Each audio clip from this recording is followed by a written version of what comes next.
She's a gender and development specialist, and she designs programs that empower rural communities to articulate issues and amplify the voices through advocacy for economic, social, and civil rights. If you haven't had a chance to look at their website, POTA Pakistan, please do so.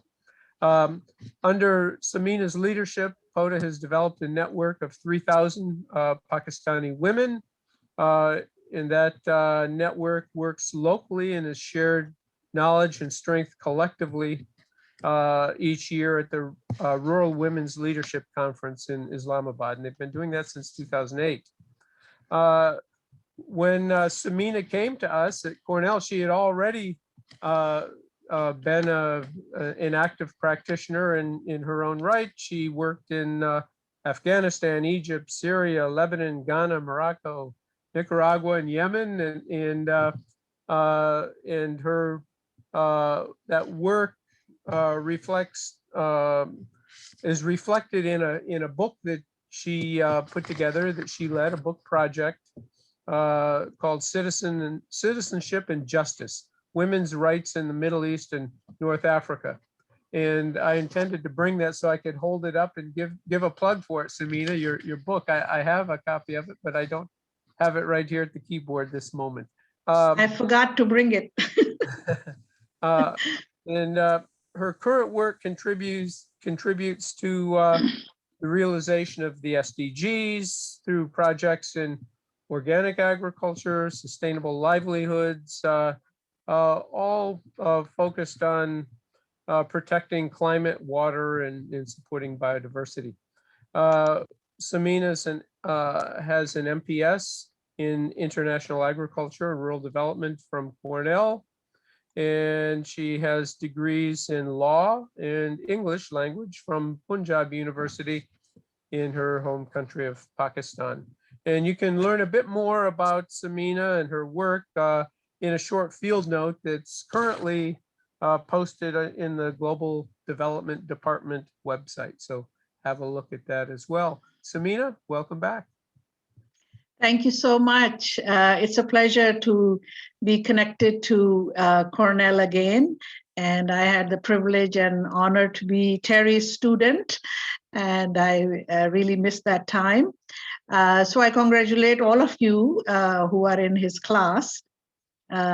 So thank you for giving me this opportunity to talk about the issue that is very near and dear to my heart. So we'll move to the next page. I'll start by giving you a bit of context of Pakistan. I'm sure all of you are familiar with Pakistan, but just a few key indicators. It's primarily an agricultural dominated economy. It's the 6th largest country in the world, which is not very good for a low to middle income country.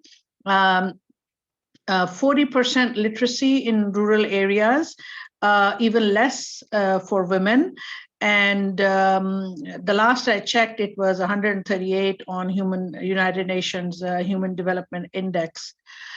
So, I mean, these are some of the background context that tells us how we are, we dealt with the COVID. So COVID in Pakistan, it might have started earlier in other countries, but in Pakistan, the government took notice in March, and most of the policies started becoming in effect in March. The government was very aggressive in the beginning, and they issued a lockdown, which most people protested against, but our health advisor at that time, who had worked with the World Health Organization for a long time, insisted on that. So in some people say that that was a good strategy that curtailed it in the beginning. They did not allow people from other countries to come in. Even many students who were Pakistani students who were in other places were not allowed. So that went on from March to May, and that in Pakistan is the biggest agricultural activity. That's the wheat harvest in most of the country. It starts in Sindh in March, then April in Punjab, and then it moves on. So that was affected, and I'll talk more about it. The second lockdown was from June to August. They relaxed the lockdown for 15, 20 days, and the cases went up, and then there was another heavy crackdown. So basically, the major impact came in this period. So we'll go to the next slide, and I'll talk specifically about the impact on agriculture and livelihoods. So as I mentioned, the major crops in Pakistan are wheat, rice, cotton, maize, and sugarcane, and all of them were affected in one way or the other in terms of harvest, in terms of access, in terms of transportation. A lot of the crops, so a lot of the agriculture in Pakistan is still manual. So there is a culture of farming communities helping each other. There is a combined harvester that not everybody can afford machinery. So there's combined harvester that people use and help small farmers. So a lot of the transportation movement was affected. So there were delays in harvesting, and that in turn impacted the availability of wheat in the market. There was some flooding in Sindh that impacted the cotton crops. And I forgot to write, there was also the locust attack in parts of Sindh and Balochistan that also affected.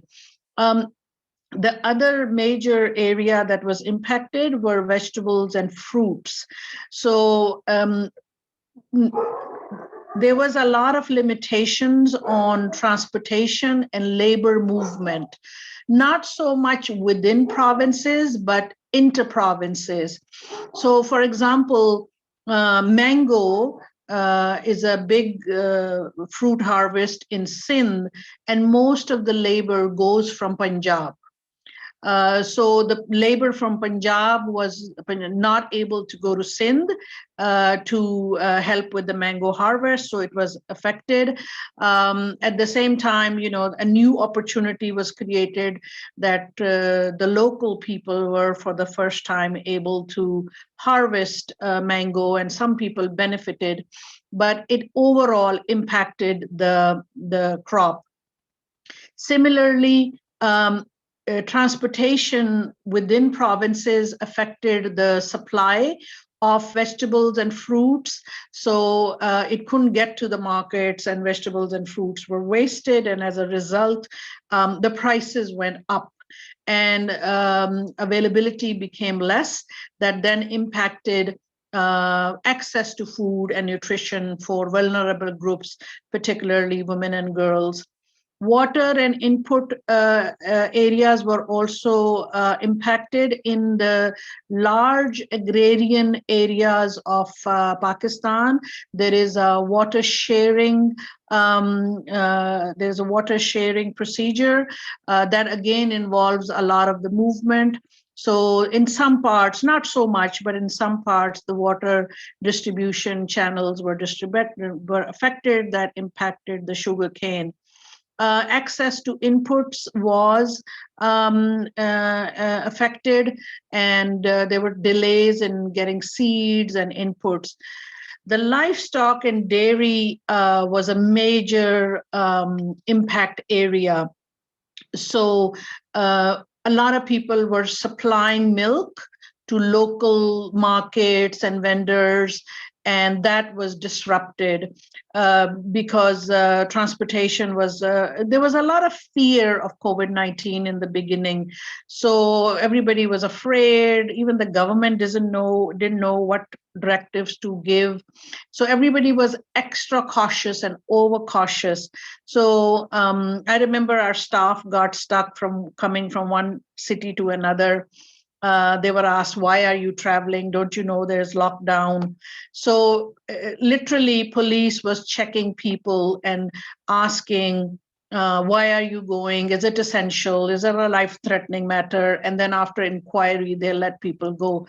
So milk, people were not able to sell the milk.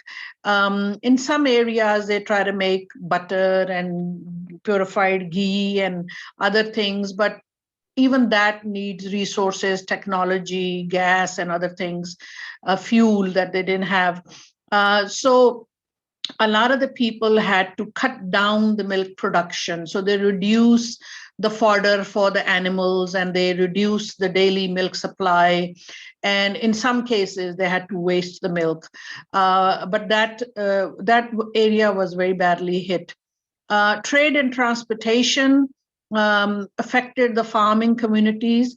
For small landholders, agriculture is not sufficient for the whole year's income or livelihood. So a lot of the men, mostly men, they go out of their villages, they do small labor or daily labor. In the hilly areas, they go down the mountains, they work in hotel industry, in other manual labor, and all of that was stopped. So mostly men who were supplementing the family income by going outside the villages, they were not able to go. People who had gone on holidays were stuck. So for a month, they couldn't come back when initially the lockdown was very, very strong.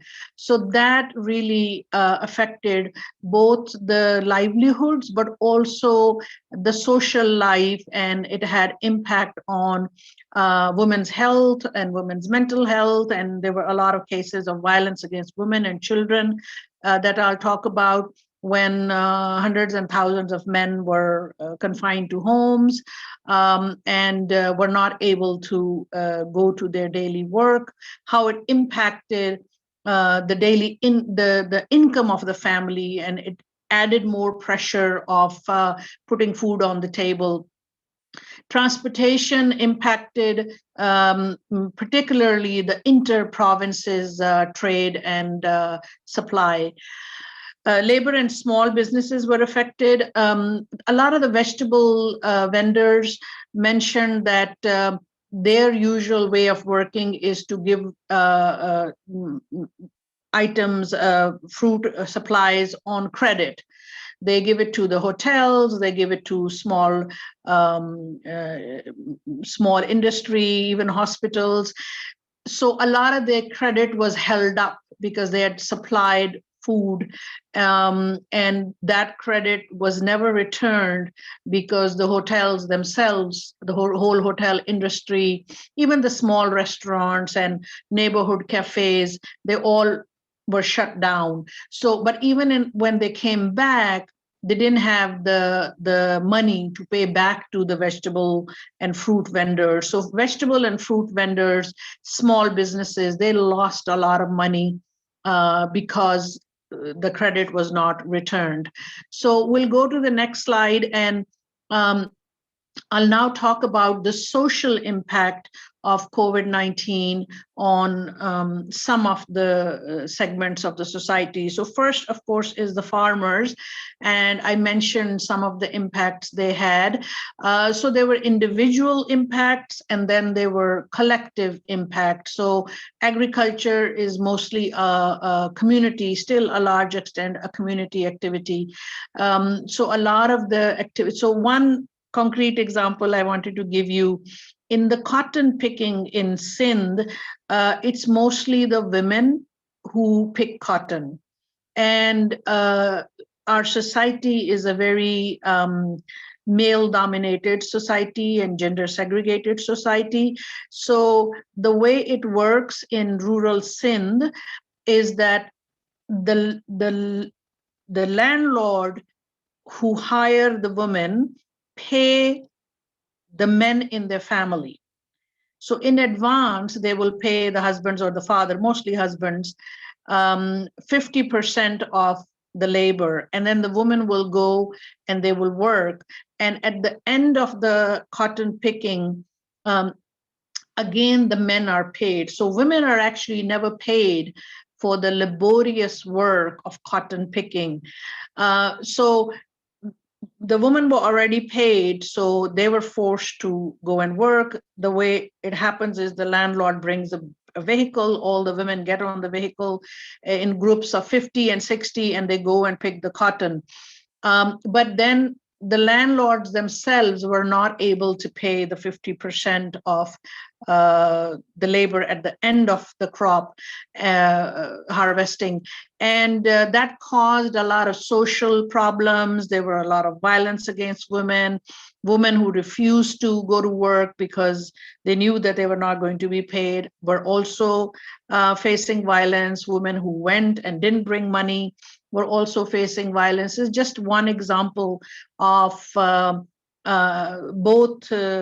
patriarchy and economic crisis mixed up.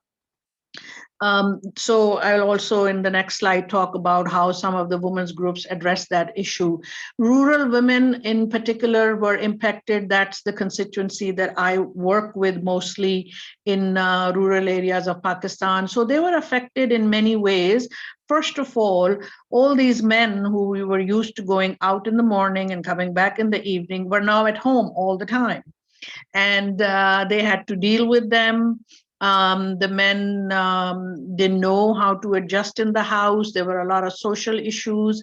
So in the educated areas, the men were more flexible, and they adapted to new roles of helping their wives or helping the children with the school homework. But in rural areas, it was much more difficult for men because they typically did not do the things that women did, like cleaning or taking care of the animals or taking care of the children.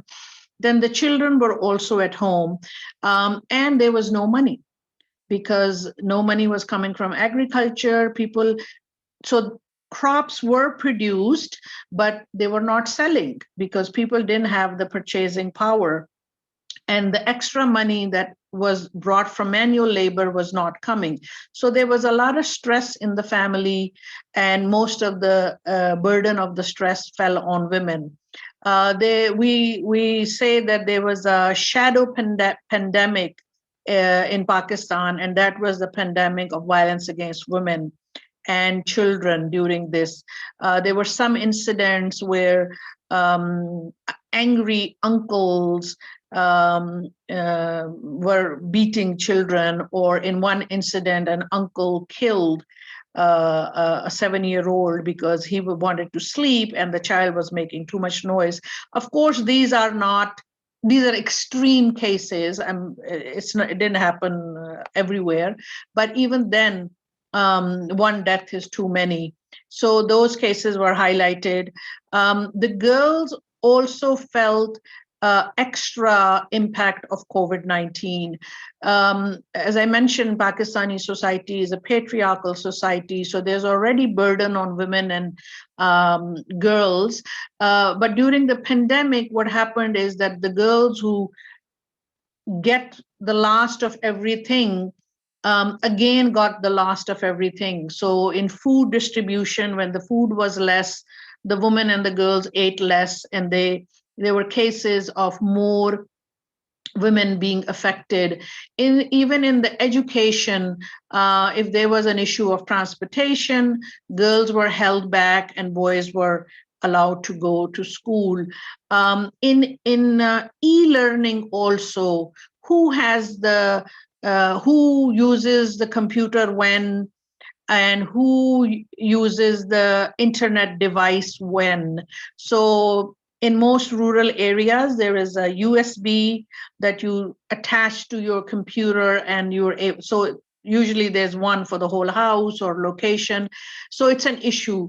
And laptops and computer access is not universal. So there were examples of gender discrimination in access to technology and use of e-learning.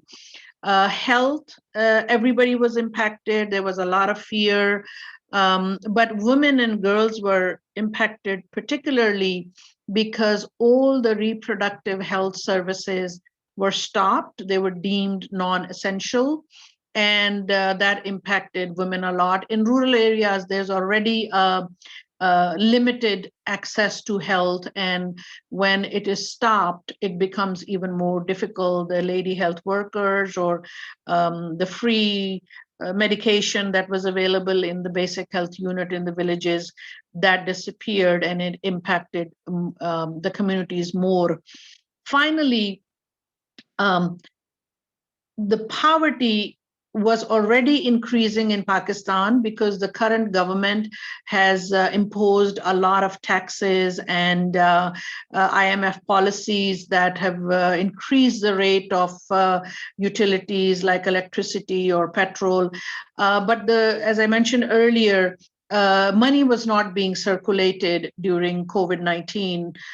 Most of the income generating activities came to a halt. So poverty increased, and it impacted the household in many ways. So we'll go to the next page, and I will talk about some of the responses or adaptations or mitigation that took place. So first I'll talk about the response by the government. So the government, with all its limitation, took many steps to address the issue. So we have a poverty alleviation project called Benazir Income Support Program that was started by in a few governments ago in the Benazir Bhutto's party's era. And this for the first time provided small amount of cash. I would say 3,000, what, $20 a month or $30 a month now. But even that amount is a big amount for extremely poor women who have no access to income or have no asset or resources. And the uniqueness about the program is that it only gives it to the woman. And this also led to a program of providing the national ID card for the women, because earlier a lot of the women did not have the ID card, but one of the requirements of this program was that you must have an ID card. So it also helped in documentation. So, and that program was had become ineffective in the last few years.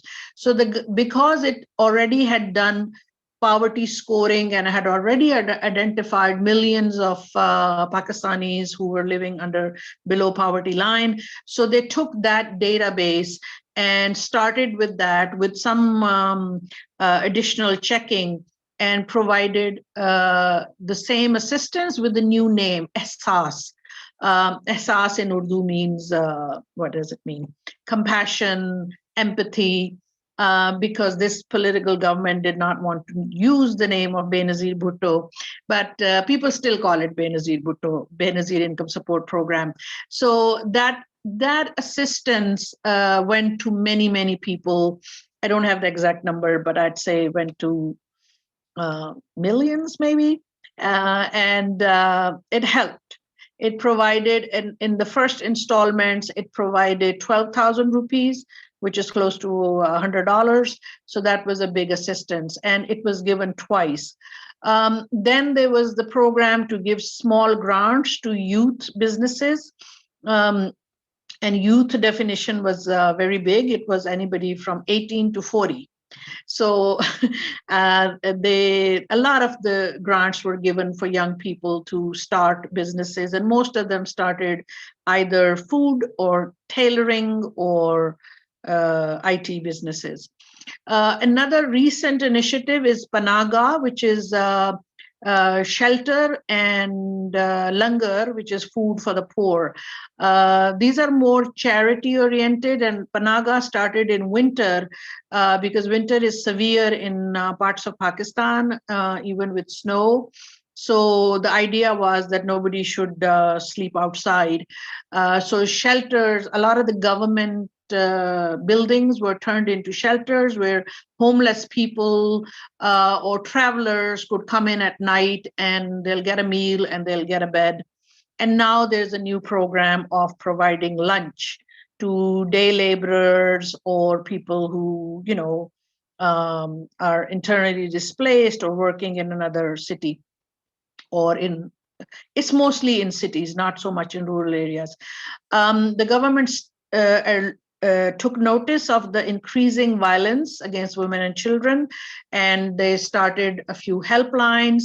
I am personally not very pleased with the helplines because a few times I called to check them, they weren't very effective, but I have met people who said that they got help from the helplines. So it's good that the issue was addressed at the high level.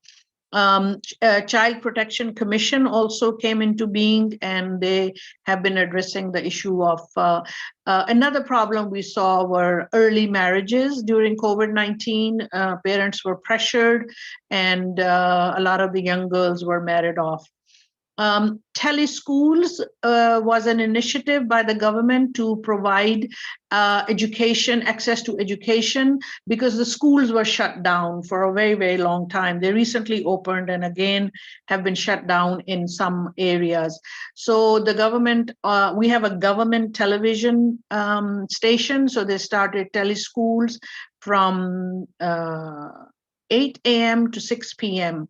And there were some initial hiccups, but I've heard that they work good and many children are benefiting from them. Again, there's an issue of electricity and access to television, but most houses in Pakistan, even in the poorest and the poor villages, somehow have television. So teleschool was an initiative that was quite helpful. This lockdown by the government, which many people thought were aggressive, but also were considered smart lockdowns. And in fact, the strategy of Pakistani government was also appreciated at the international level by World Health Organization and some high American officials, that it helped to curtail the spread of COVID-19 in the very beginning. So that continues, and the government continues to do smart lockdowns. Testing and vaccination is, so testing has been going on, and I personally think not enough testing is happening in Pakistan. Initially, the testing was very, very expensive. It was close to $50 per testing in the first 3 months, and then it got cheaper, not so cheap, $25 or $30. It's free, but there's a lot of you have to give a lot of proof you are exposed or you have very clear symptoms. Otherwise, it's very difficult to get tested in government hospitals. So I personally think that we need more testing. And that might change the numbers of people who are affected. Vaccination has just started, and right now it's being provided to health officials and people over 70 years of age. So I don't have enough information on the vaccination to make a comment. I don't think it has reached in rural areas as much as it has reached in urban centers. So this is something we are watching. So next, I've completely lost track of time. Next, Sameena, we end at 1:15. So at 1:05, typically we would start with Q&A, and that's about 8 minutes from now or so. Okay. So I'll try to, I think it may be the last slide. I'll try to wrap up quickly. So now I want to share with you. So that was what the government has done, which is important for us to note because it's a struggling government. I think the responses are not sufficient, but it's good that there are responses. So the responses and adaptations by the communities and the civil society are also important to mention. So initially, Pakistanis are considered very generous people. So initially, even despite all kinds of hardships, there were a lot of donations by the people to the people.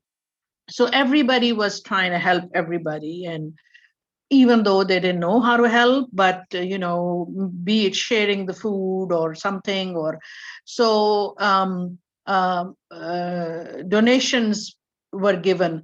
A few months after the lockdown was the Ramadan, the Muslim fasting month, and then the Eid. So there were a lot of Eid packages given, even by people who usually do not give Eid packages. They gave the packages, which basically includes food items and sometimes clothes or toys for children. Masks were very, very expensive in the beginning and went out of market, but later it became available. So many organizations, including my organization, we distributed masks, we distributed sanitizers, we even worked with some medical companies to make sanitizers. There were a lot of course, herbal remedies floating everywhere. And then as things became a bit more controllable, there were a lot of projects to actually stitch masks. So my organization also has helped many women to make masks. Because the thing with the masks is that there's also huge pollution. First, we had plastic bags everywhere and very bad sanitation and garbage collection system in like Pakistan, and now there are masks everywhere, and they're not easily biodegradable, the synthetic material. So we are promoting cloth mask that can be washed and reused, and the elastic is a bit easy on the ears, and that is actually helping a lot of women.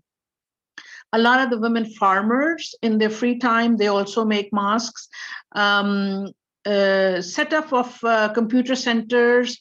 Many villages did not have computer centers. People didn't know how to use computers. Everybody, well, not everybody, but a lot of the people in Pakistan can use smartphones, but then everyone does not have access to Android phones. So there was computer center set up, then Zoom was the way to go, but most people, rural women and communities, even government officials in rural areas did not know how to use Zoom. So we gave trainings to a lot of people. When I say we, my organization, but also a lot of other organizations, a lot of small tech companies, and everybody pitched in. Social distancing is very difficult in Pakistan because people generally have this tendency to be very close and shake hands and all that. But there was a lot of awareness done through public messaging, through theater, through radio programs, TV programs. So that has been going on. And then psychosocial counseling on violence against women cases. So these are some of the responses in terms of agriculture responses and adaptation in the agriculture. Most villagers, farmers don't use the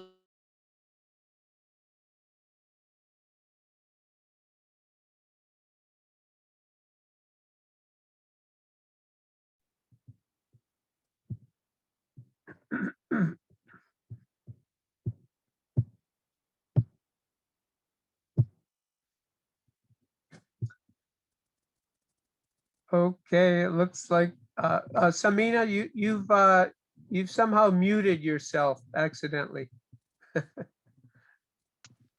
There you go.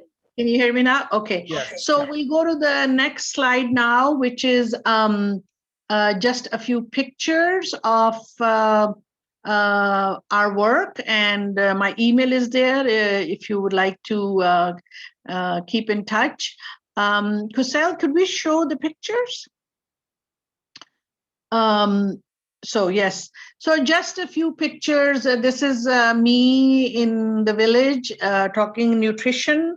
Actually, this is just at the beginning of COVID, so we don't have the masks and the social distancing. But the meeting was about nutrition, and I was asking them who eats egg every day, and most of the girls did not raise their hand because eggs is given to boys. Next picture is so kids were not going to school. So what do? You know, we also were scared to call kids and all that. But then kids just started coming to the office and the farm, and they said, you know, we are bored. So we did different activities. We did plantation during plantation season, and organic agriculture, whatever was possible. So actually our work with children, rural children and farming community increased in different ways. You could just move the pictures very quickly if you like. So, you know, even during COVID and all that, our other work on women's rights continued. And a big portion of our work is pushing for women's rights in the political areas. So we kept on working on that, voter registration of women. Then I organize a conference every year on rural women. So that also took place, but we had less people, less women than before. And this is a briefing we do. Went orange picking, and the orange crop was also affected. But one good thing was that the villagers said, for the first time, we got to eat a lot of oranges, because earlier we would just sell everything, but now this time we ate, which we think is a very good thing. Next, we have a few more pictures. This is an old picture, but I'd send it to Kelly for the global development page. This I want to share. So we had the grape harvest, and usually it sold very quickly, but this time all the marketing roads were shut down. So I brought grapes to Islamabad and I went door to door selling them. Not very good marketing, but a lot of people got to eat the grapes, and I learned how to pack them. So it was a good experience. Teaching social distancing to children. This is the beginning of June. There's a lotus pond in our village. So the lotuses are just blossoming. And I think I may have one more, or that's the end of it. That's again a picture of plantation. I think this is a recent one. We're planting trees. And so a lot of activities, you know, went. So then there were also tragedies, you know, we lost some colleagues and others. So this is a picture of, I went to see the family of one of the colleagues who died just in the beginning of COVID. So it's difficult also. And this is our car broke down on the way to the village. So I think I'll stop here, and I'll take questions, comments, suggestions. Thank you. Okay, thank you very much. Great, Sameena. And thanks for raising our awareness of the gender dimensions of the pandemic's impacts and some of the adaptations that your organization and government of Pakistan has made as a result. So let's just open it up to questions. You can raise your hand, and we'll call your name out, or you can put questions in the chat box.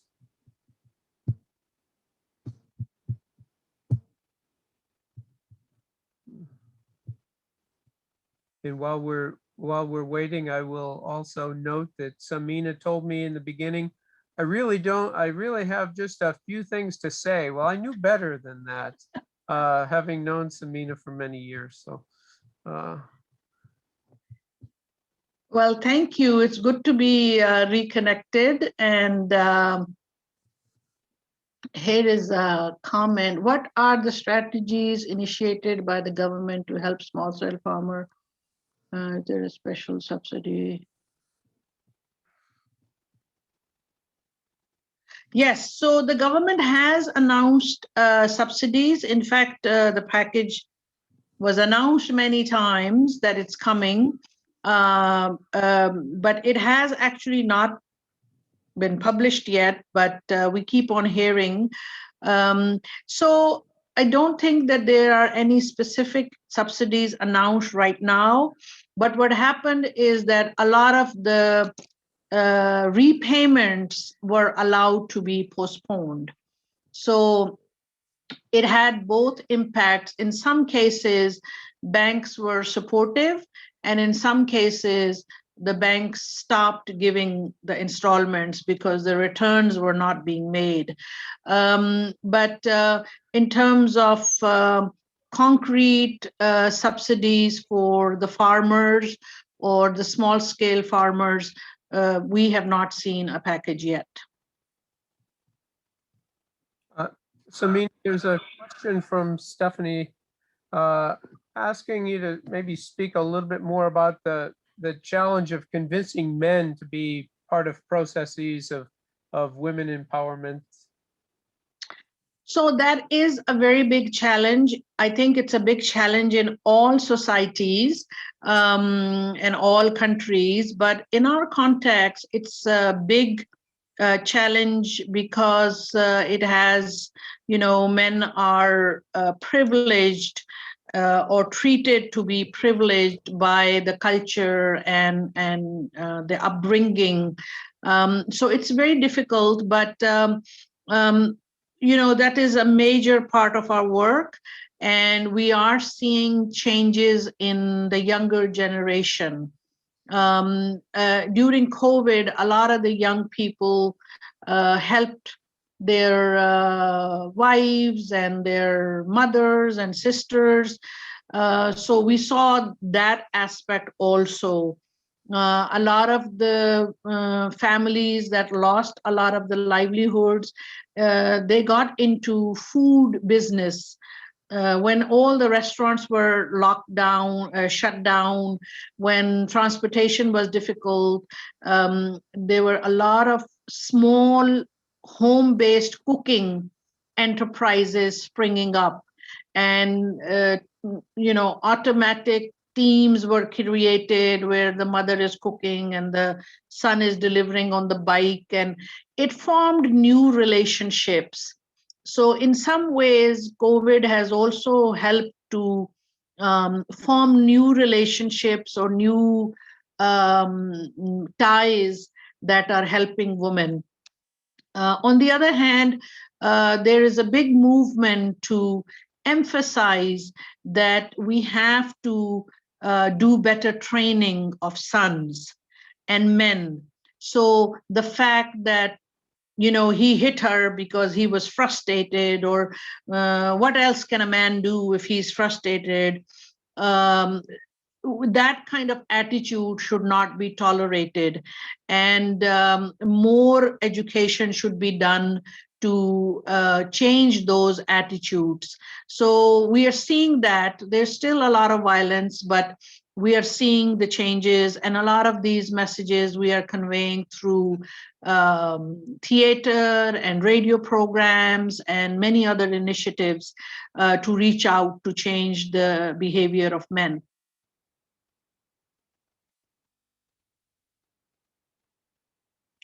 Yeah, so somebody wrote a message about weddings. So that is true, actually. So all public gatherings were banned, and one of the ban is on weddings, on marriage ceremonies, which is a huge, expensive event in Pakistan. So actually, COVID had some positive aspects also, and one of them was ban on weddings. So the government had just ceremonies.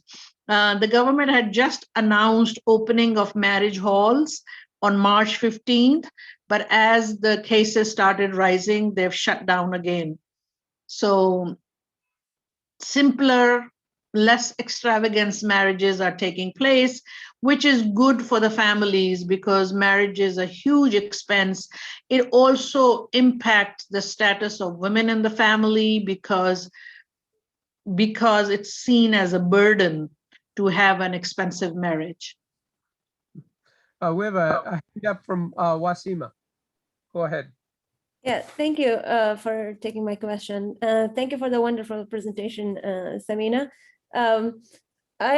You've talked about the education program that was launched through TV in Pakistan.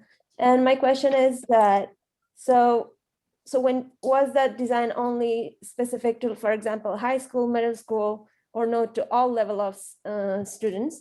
Or if it was it that for a year, academic year, or just one semester? And did the Ministry of Education accept that to advance students to the next level? I'm asking this because similar design program was like, idea was designed in Afghanistan, where I'm from. But then the problem was the assessment of the students, to how to assess them and finalize whether they should be advanced to the next level or not. So how people in Pakistan handle that. And my next question is about a vaccine program. You have said there is vaccine.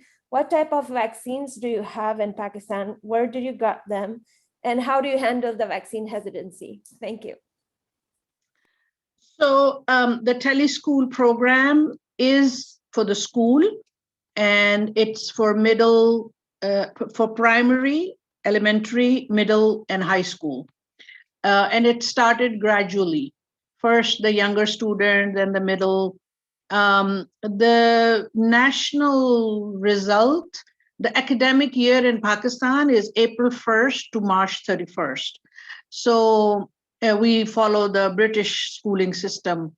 So the annual results for schools were going to be announced on March 31st, and the next new academic year was going to start on April 1st.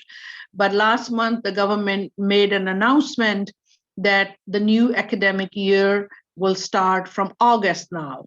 So the school assessment is not going on, and the kids are just continuing in the same class because the children have missed close to 8 months of education. So I know that in many countries, children continued their education online. I have nieces and nephews in the US who continued, but in Pakistan, most children did not have access to internet education.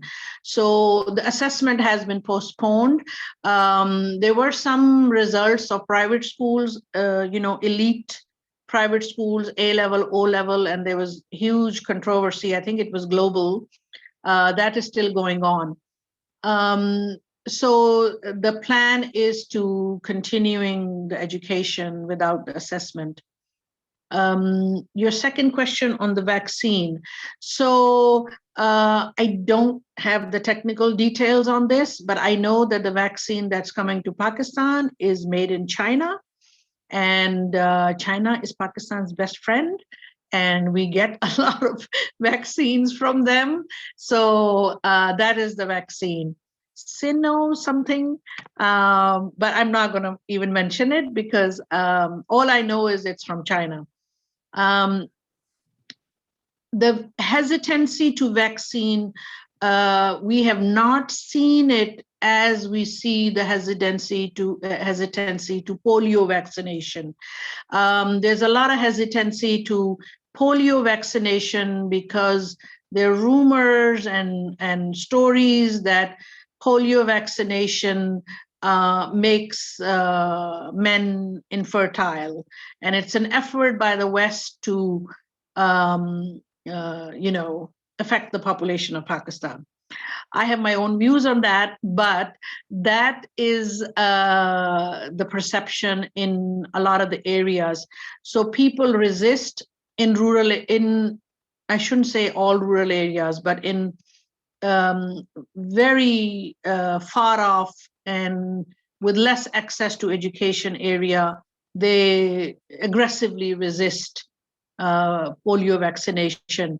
But we have not seen the resistance to vaccination in public. Now, having said that, in most rural areas, people did not accept there is COVID-19. So when we would go to villages and they would say, we'd have mask on or do programs on mask and sanitation, they'll say, oh, you city people, you're so coward, you know, you're just scared, you know, we're going to die the day we're going to die. And there's no COVID, it's all a drama. So the huge population of rural areas does not take COVID-19 seriously. But at the same time, whenever there is a death, COVID-19 death in a rural area, then they all take it very seriously. So it's a strange mechanism, but people in urban areas are more acceptable to accepting COVID as a problem. So there is, you know, this kind of attitude. The vaccine is very, very little. 500,000 shots have come in the recent shipment from China.